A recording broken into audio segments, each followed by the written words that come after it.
La nouvelle fait immédiatement la une des journaux et se répand dans le monde entier.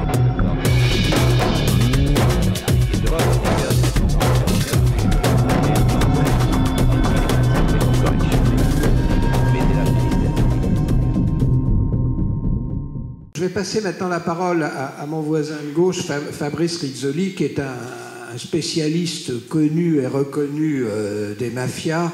Il a écrit de nombreux ouvrages, il a participé à des tas de forums, colloques divers et variés. Je le dis, je le répéterai tout à l'heure, qu'à la fin de cette séance, il y aura des signatures des différents ouvrages, des auteurs dans la salle des pas perdus. Je ne sais pas si ça s'appelle une salle des pas perdus ici. Bon. Oui, l'an prochain, les interventions, c'est sur le goulag des Sables d'Olonne, c'est ça. Fabrice Rizzoli, donc vous êtes universitaire, spécialiste de la mafia, je l'ai dit. Vous participez aussi à une ONG, un réseau, je ne sais pas comment on peut appeler ça, qui s'appelle Flair, qui s'est fixé pour objet au fond, de traquer, d'informer sur ces phénomènes de mafia mondialisée. Je vais lui passer la parole. Alors, il m'a demandé s'il pouvait parler sans micro, mais je me demande si ça ne pose pas des problèmes pour l'enregistrement. Alors, est-ce qu'il y a un technicien qui pourrait me répondre? Non, il n'y a personne. Bon, très bien. Oui, et puis il y a la salle d'à côté. Pourtant, j'ai une voix qui porte, comme vous pouvez le constater. Donc, bonjour à tous. Je suis je vais être sincère avec vous, extrêmement impressionné d'être dans l'enceinte de ce palais de justice. Pourtant, je passe à la télé, etc., mais je suis très impressionné. J'ai moi-même fait l'expérimentation de ce qu'on appelle la chaîne pénale, maintenant, de manière très pudique, mais je n'ai jamais été, bien sûr, dans un tribunal, ni du mauvais côté, ni du bon côté. Je voudrais aussi remercier M. Gallo pour son invitation au festival Simenon, parce que même si je ne suis pas réellement un homme de la plume et de l'écrit, et que je n'ai pas lu énormément de romans de Simenon, en revanche, j'ai vu tous les Maigret à la télévision. Je suis de la génération télévision, n'est-ce pas? Et bien sûr, tous ceux avec Bruno Kremer, dont je voudrais ici saluer la mémoire et la puissance de cet acteur qui a très certainement exercé sur moi précisément une puissance tutélaire un peu paternelle, paraît-il comme l'est la mafia. D'après les psys, la mafia, c'est stable, c'est durable, c'est le père. Très bien. On m'a demandé ici si la mafia se portait bien. La mafia. Alors, je ne ferai pas réellement un exposé universitaire, je vais plutôt me servir de ce qu'il y a dans mon livre pour être un peu dans l'esprit Simenon. Pour vous répondre, la mafia se porte très bien. Les études, par exemple, en Italie montrent qu'elle gagne entre 140 et 150 milliards par an. Et j'attirerai tout de suite votre attention sur le fait que sur 130 ou 140 milliards, 58 milliards, ce sont les revenus du trafic de stupéfiants. La drogue demeure le principal facteur d'accumulation de capital de toutes les mafias et de tous les crimes organisés dans le monde. Ce qui laisse, bien sûr, ouvrir le débat sur l'utilité et l'efficacité de la prohibition. Et ce n'est pas totalement étranger à l'univers de Simenon, parce que puisque j'ai vu tous les épisodes, j'ai pu me rendre compte qu'il utilisait avec subtilité toutes les faiblesses des hommes, et les épisodes regorgent de faiblesses envers le jeu, de faiblesses envers les femmes, de faiblesses envers la drogue. Je n'irai pas jusqu'à dire que le personnage principal fume la pipe et boit de l'alcool dans tous les épisodes. Cela ne compte pas. Mais enfin, je me souviens de ces épisodes avec des trafiquants de drogue dans un garage. Je me souviens de l'épisode fait dans le sud, dans le milieu un peu de la boxe et du banditisme. Aujourd'hui, malgré tout, il faut que je dédie cette communication aux victimes de la mafia. Parce qu'aujourd'hui, nous sommes en 2012. Et 2012, nous fêtons, c'est comme ça en Italie, nous fêtons la mort de gens importants, comme par exemple en 1982, ça fait 30 ans, donc de Pio La Torre, député communiste, père de la confiscation, qui est aujourd'hui le meilleur moyen de lutter contre les mafias, qui est un exemple unique maintenant avec la Serbie en Italie. Donc, à Pio La Torre. Au général Dalla Chiesa, assassiné la même année, qui avait restauré du consensus à Palerme. Cela fait 30 ans qu'il est parti. En 1992, donc là nous fêtons 20 ans, nous commémorons 20 ans en Italie, la mort des juges Falcone et Borsellino. qui ont été les fers de lance de l'antimafia de ces années. Mais plus encore dans l'actualité, nous fêtons sans cesse la mort de Placido Rizzotto, syndicaliste assassiné par la mafia en 1948, dont nous avons retrouvé les restes il y a quelques années, dans une fosse. Et il y a à peu près quelques mois, un an, nous avons enfin prouvé l'ADN, que c'était l'ADN de Placido Rizzotto, syndicaliste, qui s'est battu sur les terres de Corleone, pour ceux qui ont vu Le Parrain. Il s'est battu sur les terres de Corleone pour que les paysans aient des lopins de terre, que les paysans aillent à l'école et ne tombent pas dans la mafia. Donc, il faut leur rendre hommage et regardez que demain, je serai à Paris. J'animerai avec Ettore Scola, le brillant metteur en scène, une espèce de cinéma itinérant anti-mafia. Donc, le fourgon est parti d'Italie et va montrer un film, Placido Rizzotto, à Paris. Donc, un cinéma ambulant anti-mafia. Puis, ce cinéma fera le tour de l'Italie dans les biens confisqués, la fameuse confiscation. Donc, pour illustrer un petit peu le problème des victimes et du rapport à la mafia, je vais vous lire une petite entrée de mon dictionnaire. Donc, Portella della Ginestra, qui est un lieu-dit dans la province de Palerme. Le 1er mai 1947, à Portella della Ginestra, dans la province de Palerme, un millier de paysans fêtent la victoire des forces de gauche survenue lors des élections nationales du mois de juin, quand une fusillade éclate. Elle fait 11 morts, 75 blessés. L'enquête sur ce massacre constitue un modèle des enquêtes politico-judiciaires concernant l'assassinat d'innocents en Italie durant la guerre froide. Tout indique que la mafia avait agi avec le consentement des partis conservateurs. Seuls les bandits seront sur le box des accusés. C'est le problème quand on tient un micro. Donc, Portella est un acte terroriste qui marque le début de la stratégie de l'attention à laquelle la mafia sicilienne participe. Seule cette lecture du massacre de Portella della Ginestra permet d'interpréter l'ensemble des attentats et des meurtres visant à déstabiliser les gouvernements italiens durant la guerre froide. 50 années de terrorisme marquées par le sceau de l'impunité. Et donc je vais prendre un de ces exemples de déstabilisation de l'État italien à laquelle la mafia a participé. On l'appelle le coup d'État borghese. Pour réussir le coup d'État visant à faire de l'Italie un régime autoritaire, les putschistes devaient s'emparer du Quirinale, le bâtiment présidentiel de Rome, de la RAI, ainsi que de nombreuses casernes dans tout le pays. Des témoignages sérieux et concordants récoltés par la Commission parlementaire contre le terrorisme font état de la présence de militaires haut gradés prêts à prendre le contrôle des casernes dans toute l'Italie. D'autres témoignages démontrent la mobilisation de mafieux calabrais résidant à Milan et disposés à prendre les rênes de la ville même. À Reggio, la capitale de la Calabre, les 6 et 7 décembre 1970, une série d'attentats contre des églises, des supermarchés, des sièges de partis politiques et à la préfecture de police ravivaient à nouveau un climat de terreur.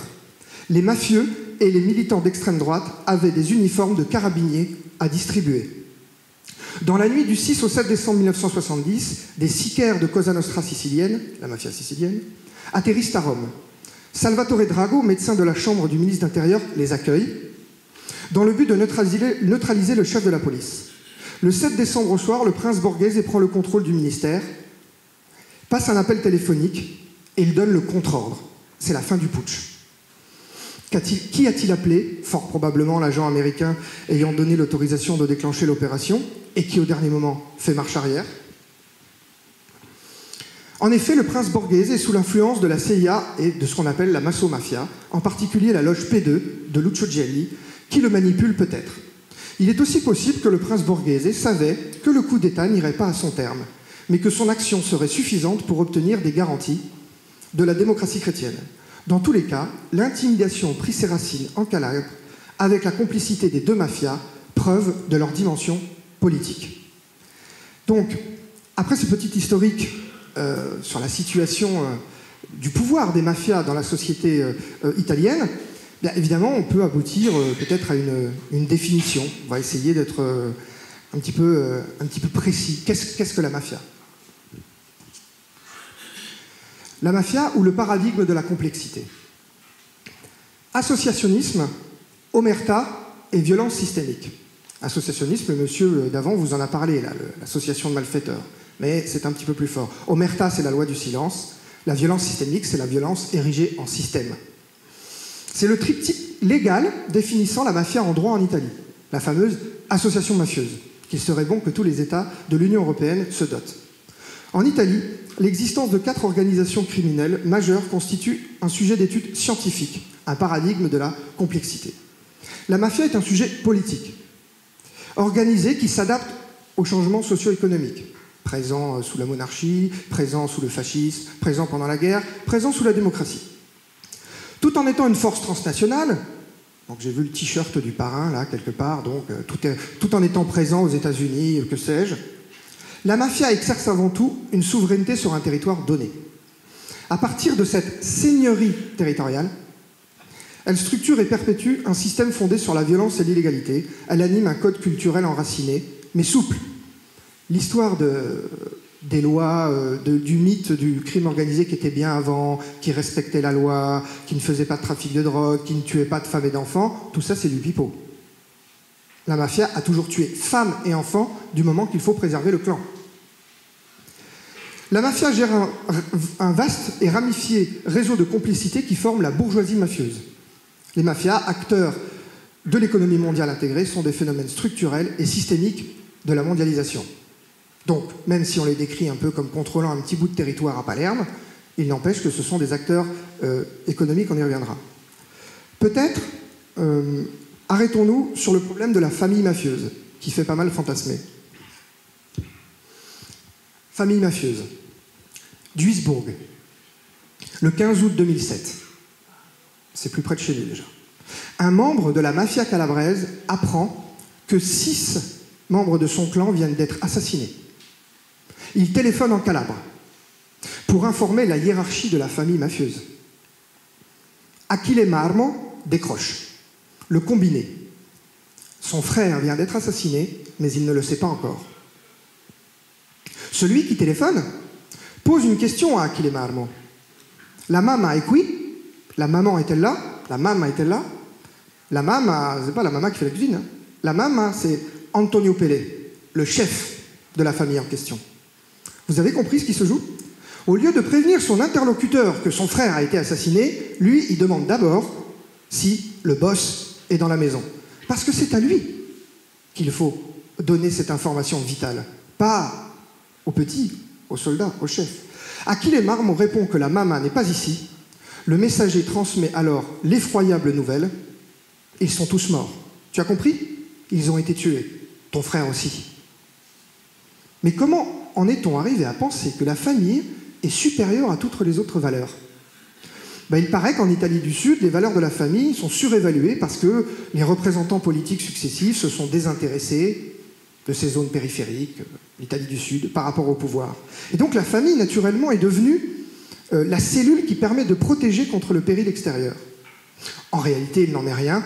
Vous avez compris, les familles mafieuses sont des espèces de structures visées à l'enrichissement, au pouvoir et à l'exploitation, sinon la destruction des autres familles qui ne sont pas mafieuses.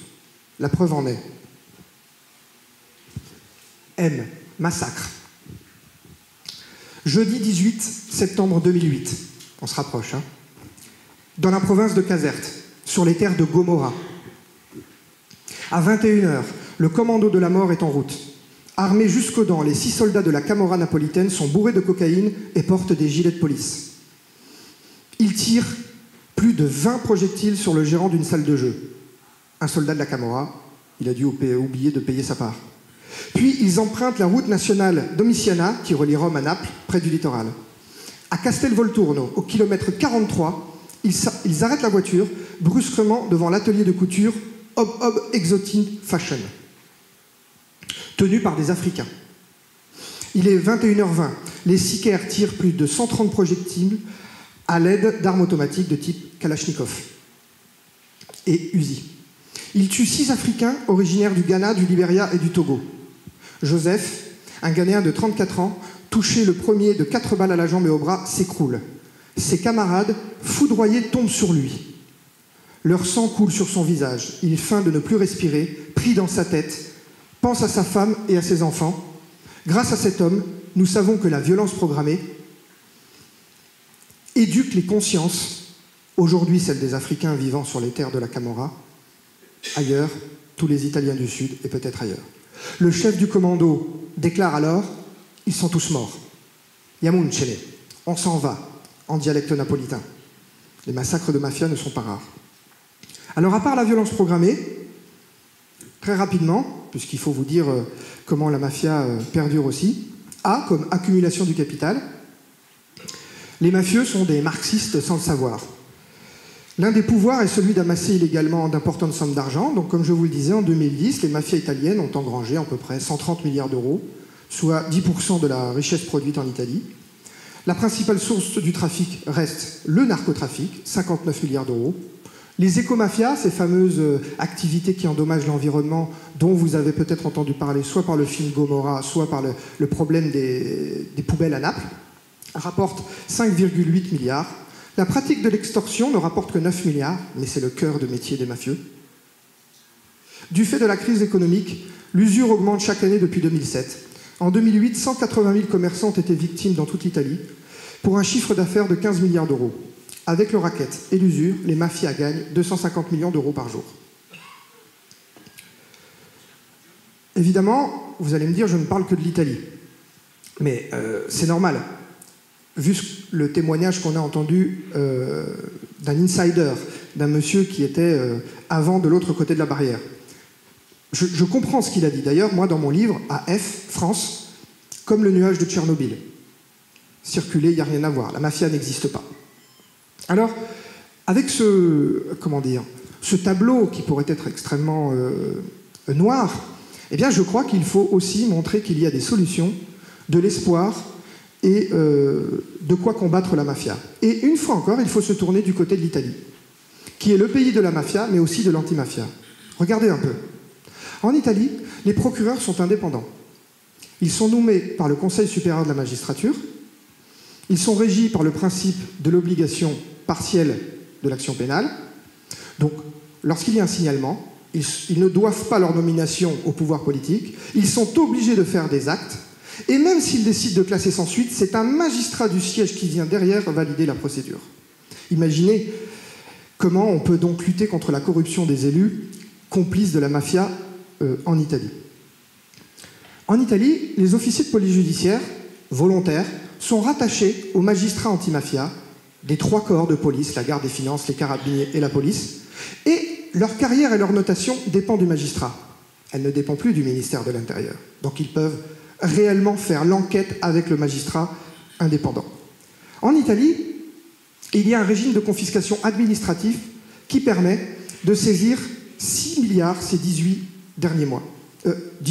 6 milliards, à peu près 300 millions en France. Enfin, ces biens saisis peuvent être restitués à la société civile. En Italie, la maison du chef mafieux Totorina, qui a fait assassiner des centaines de personnes, aujourd'hui est un lycée agronome où les jeunes Siciliens viennent apprendre l'agriculture, premier secteur d'embauche en Sicile. Les exemples sont infinis. Centre d'accueil, école de la deuxième chance, radio libre pour les jeunes, terrains agricoles dans lesquels on met des coopératives sociales. Le terrain était à la mafia, on met des coopératives sociales. Aujourd'hui, à Paris, dans une boutique qui s'appelle Eticando, vous pouvez manger des pâtes qui ont été faites sur des terrains confisqués à la mafia. De l'huile d'olive, etc., etc.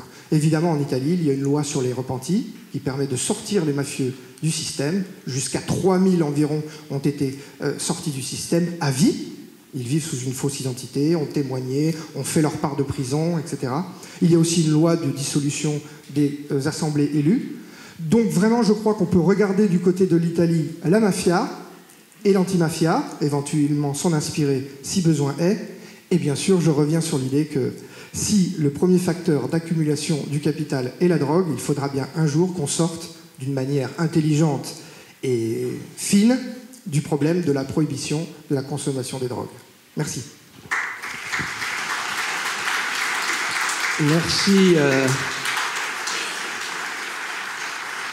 Alors, ça pourra faire l'objet de débats ultérieurs une autre année, peut-être, ce problème de la drogue, parce qu'effectivement, le problème de la dépénalisation, tout ça, ça revient régulièrement sur le tapis, et ce fut le cas juste avant l'élection présidentielle. Merci pour cet exposé. Vous nous avez rappelé les liens qui avaient pu exister avec certains courants politiques et la mafia. On aurait pu remonter un peu plus loin d'ailleurs, et quand les Américains se sont appuyés sur les mafias pour organiser le débarquement en Sicile pendant la Deuxième Guerre mondiale, la fin justifie les moyens. Vous nous avez raconté comment tout cela fonctionnait, et je crois qu'un rappel utile, c'est que le côté chevaleresque, le côté le parrain, tout ça, il faut relativiser. C'est vrai que c'est des criminels épouvantables qui n'hésitent pas à tuer les gens, y compris les femmes et les enfants. Je crois que c'était utile de le rappeler. Vous avez rappelé l'importance économique du phénomène, 140 milliards ou 130 l'année dernière, ce sont des estimations bien sûr. La drogue qui reste au cœur de l'activité mafieuse. Et puis alors cet arsenal dont s'est doté l'Italie, arsenal judiciaire, policier, pour essayer de lutter contre le phénomène, qui effectivement pourrait peut-être donner quelques idées de ce côté-ci des Alpes. Vous avez évoqué Totorina, et alors il me revient une phrase qu'il avait prononcée, Totorina. Il paraît que sa doctrine, c'était qu'il paye peu, mais qu'il paye tous, ou quelque chose d'approchant. C'est-à-dire, au fond, c'est le principe du fisc. Il faut que l'assiette fiscale soit très large. Et alors, après lui, évidemment, il n'y avait plus de chefs, et les clans ont commencé à s'entretuer, à pressurer un peu trop les commerçants. Le racket qui était raisonnable est devenu déraisonnable, donc ça a suscité des levées de boucliers, parce que quand on pressure trop les gens, ils finissent par se révolter. Et donc, évidemment, Totorina était aussi le garant d'un certain ordre, d'une certaine façon. Merci en tout cas pour cet exposé.